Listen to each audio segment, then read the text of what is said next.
Now, the Three Martini Lunch with Greg Corombos and Jim Garrity. And welcome, everyone, to the Monday edition of the Three Martini Lunch. David French of National Review is in for Jim Garrity today. I'm Greg Corombos of Radio America.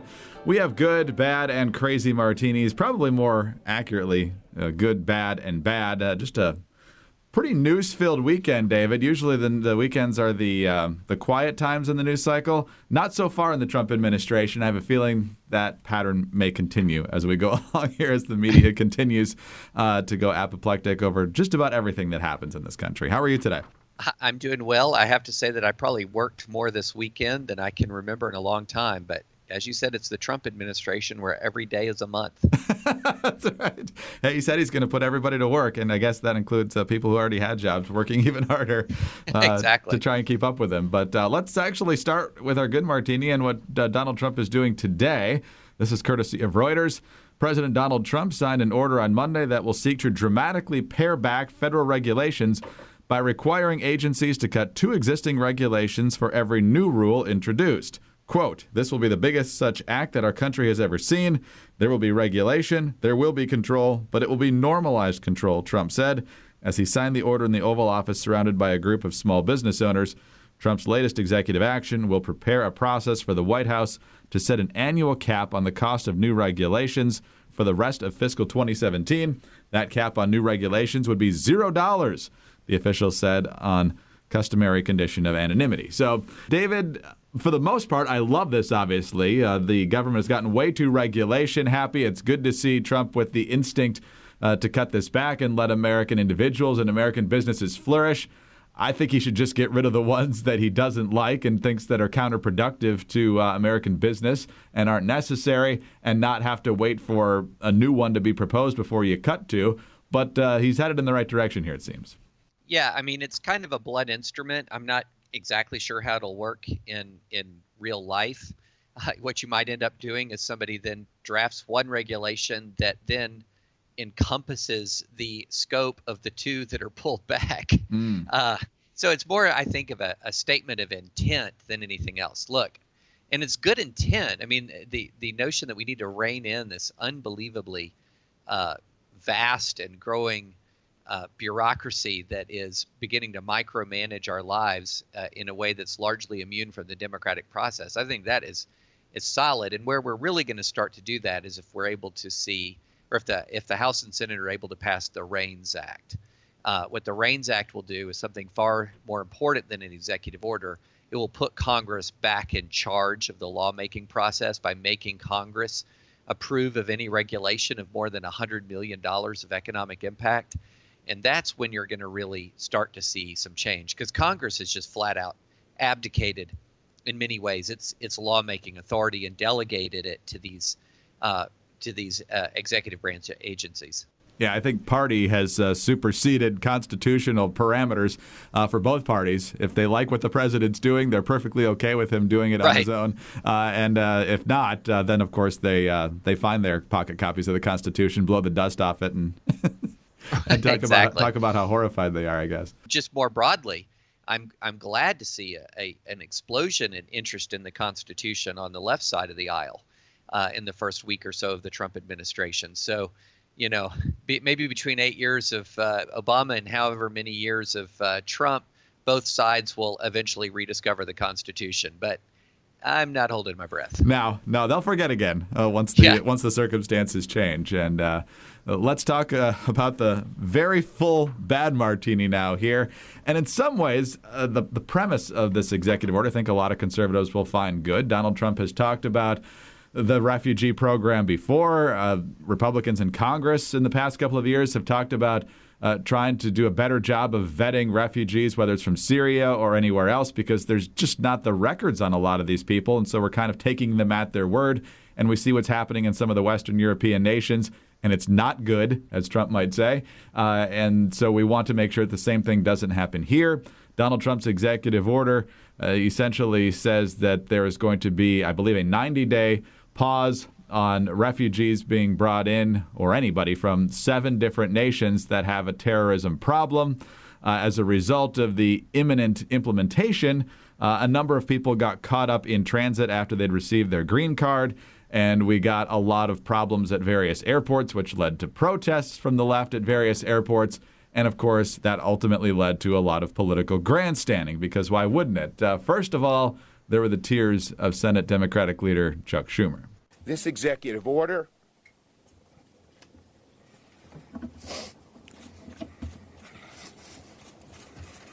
was mean-spirited and un-American. It was implemented in a way that created chaos and confusion across the country, and it will only serve to embolden and inspire those around the globe who will do us harm. Not to be outdone, Fareed Zakaria saying Americans, and Trump in particular, are just fearful. Trump has always trafficked in fear-mongering. This time, to stoke those fears and present himself as the country's protector, he chose to punish ordinary men, women, and children who are fleeing terrorism and violence, who are willing to brave the odds, bear the hardships, and separate from family and home, all to try to come to America. These people are the roadkill of Trump's posturing. But something else is being destroyed along with it: the image, reputation, and goodwill of the United States as the beacon of the world. As someone noted over the past few days, Donald Trump seems to want to turn off that lamp on the Statue of Liberty. So, David, Hollywood had another award show last night congratulating themselves, because that's what they do best, and a lot of the actors went off on tangents on this policy as well. So a couple different ways to look at this. First of all, on the Trump executive order, was it a bad policy or poor execution as you see it? It was poor execution over the weekend. I think no question about that. As far as the policy itself, I mean, the reaction here is so overwrought. I mean, let's look at what happened here. Number one, on refugees, there's a 4-month pause to revamp security procedures.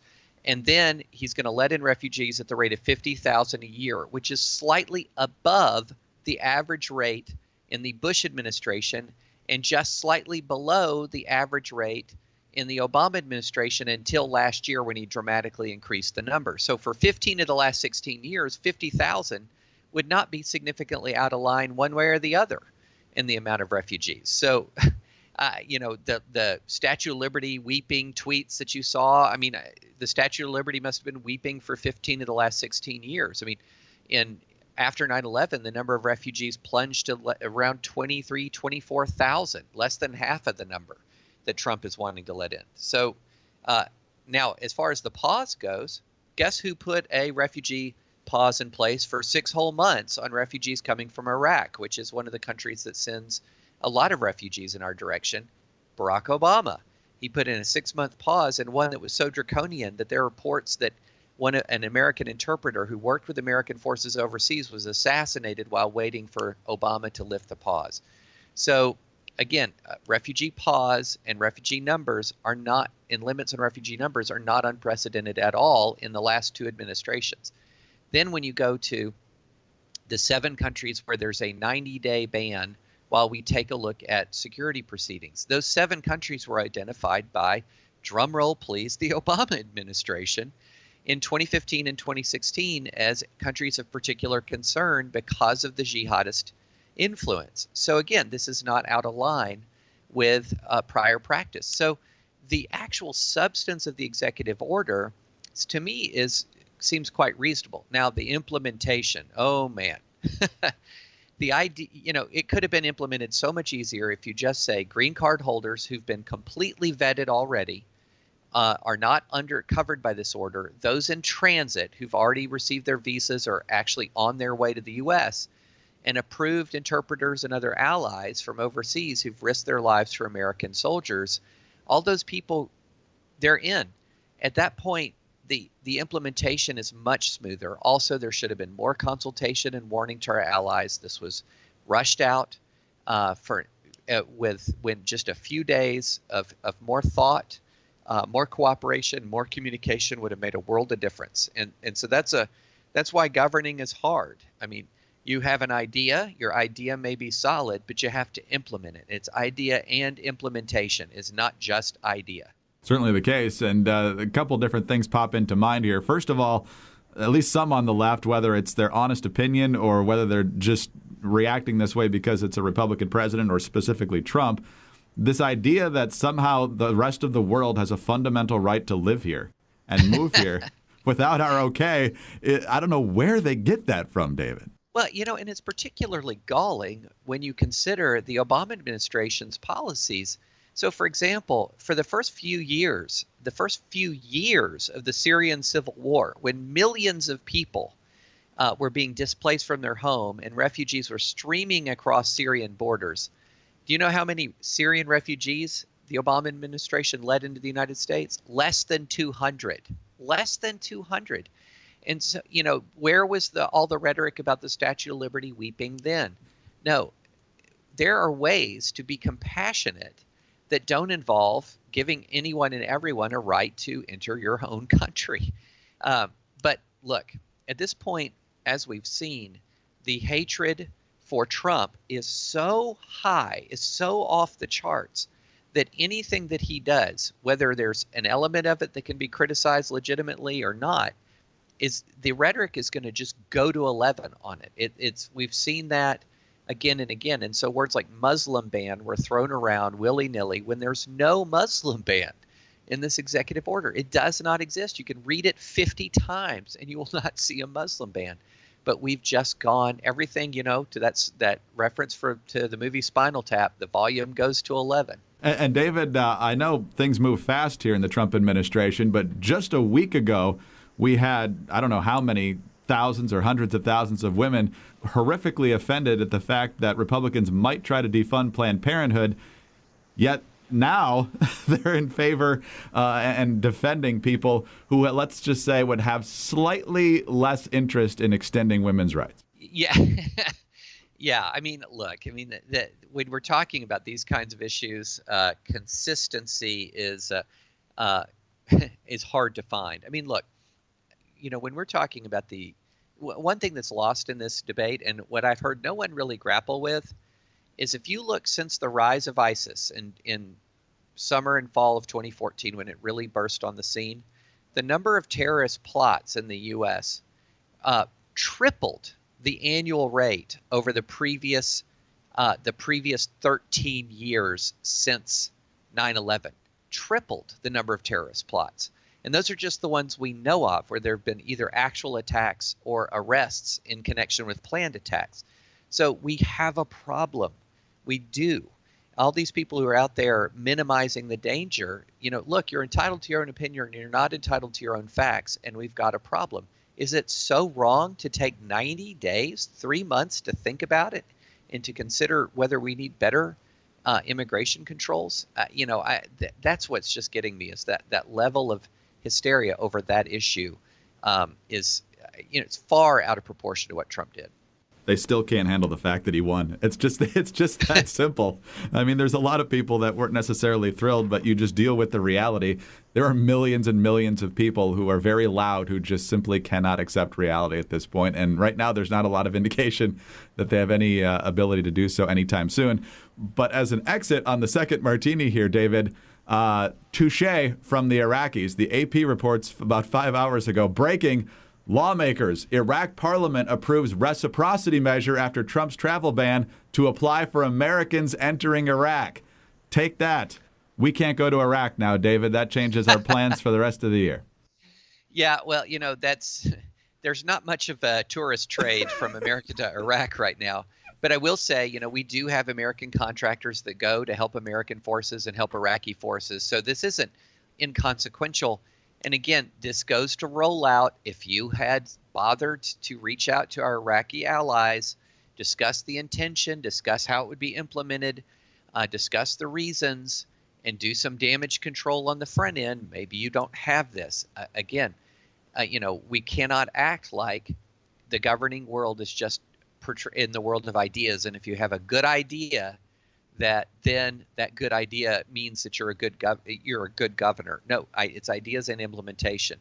And in National Review editorial, we essentially made that point, that the ideas were solid, the implementation was botched.